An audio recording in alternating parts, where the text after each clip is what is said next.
ඔයා දන්නවද iPhone chip එක කැමරාව සොෆ්ට්වෙයාර් මේ වගේ දේවල් Apple සමාගම ඩිසයින් කරන්න කියලා. අද මම කියන්න යන්නේ ඒක කොහොමද Apple කරන්න කියලා. මුලින්ම බලමු iPhone චිප් එක. හරිම powerful A17 Pro වගේ චිප් එක. ඒ චිප් තාමත් Apple තමයි ඩිසයින් කරන්නේ. ඒත් තාමත් Apple චිප් හදන්නේ නැහැ. ඒ ඩිසයින් එක TSMC කියන තායිවාන් සමාගමක් තමයි හදලා දෙන්නේ. අපිට කියන්න පුළුවන් think by Apple built by TSMC කියලා.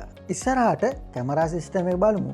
iPhone එක ලෙන්ස් එක සෙන්සර් එක බොහෝ විට Sony වගේ සමාගම් වලින් ගන්න එකක්. නමුත් කැමරා එකේ හැම ප්‍රොසෙස් එකක්ම HDR එක, night mode එක, portrait mode එක, deep fusion වගේ smart feature මේ හැම එකම Apple ඩිසයින් කරපු software සහ AI algorithm වලින් වැඩ කරනවා. ඒ නිසා iPhone photo එකකට තියෙන look එක unique. ඒ වගේම iPhone එක software එක iOS එක 100%ම Apple විසින් develop කරන එකක්.